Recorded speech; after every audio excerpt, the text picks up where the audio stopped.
Okay, so one of the biggest videos that I've seen from you, right, is you talking about celebrities at the BET Awards and how as kids, we were watching these shows like, oh my God, this is so cool. But then, you said these people are so scared. They're owned by large corporations and they can't really even do what they want or say what they want.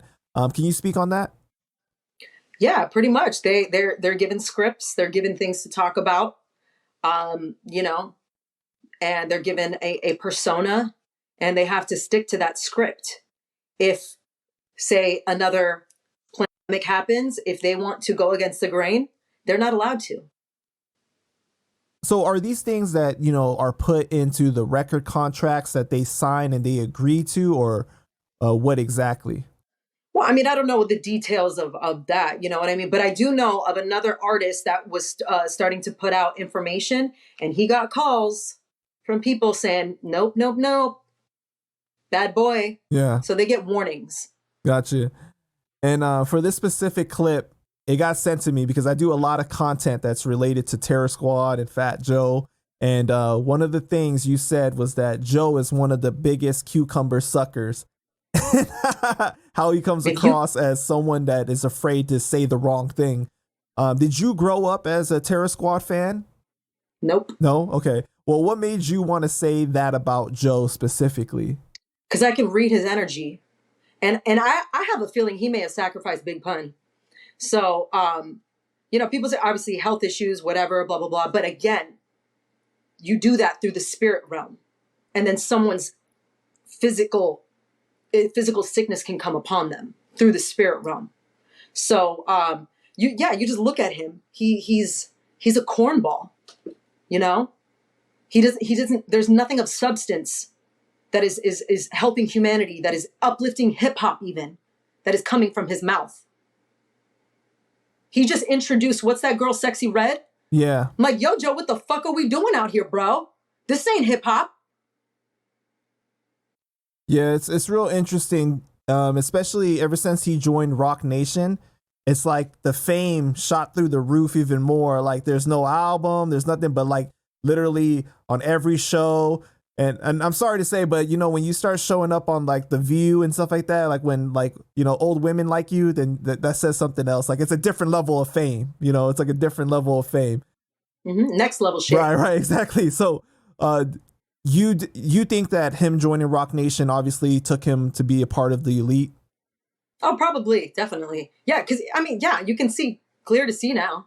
You know what I mean? He's all in it. Right, like he has like the books and and the shows being developed and everything on his life. One other thing too, in hip hop, I mean, we all know if you're gonna rap, you got a pen, you have to write.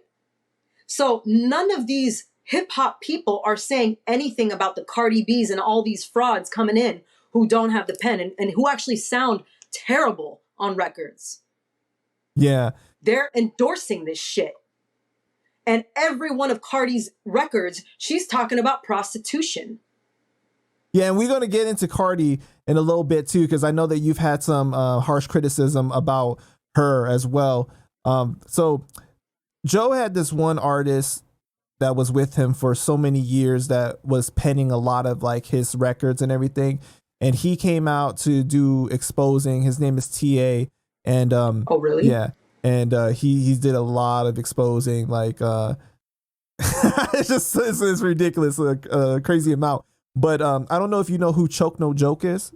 He was with Rockefeller back in the days and everything, and he did a lot of documenting for video and everything. But he came out and he said Joe couldn't take TA because he knew that TA was not going to be okay with some of the practices they do behind those doors when you pass through the door, right? Whether if that's, the worshipping or getting the Hershey hole, taking those type of things.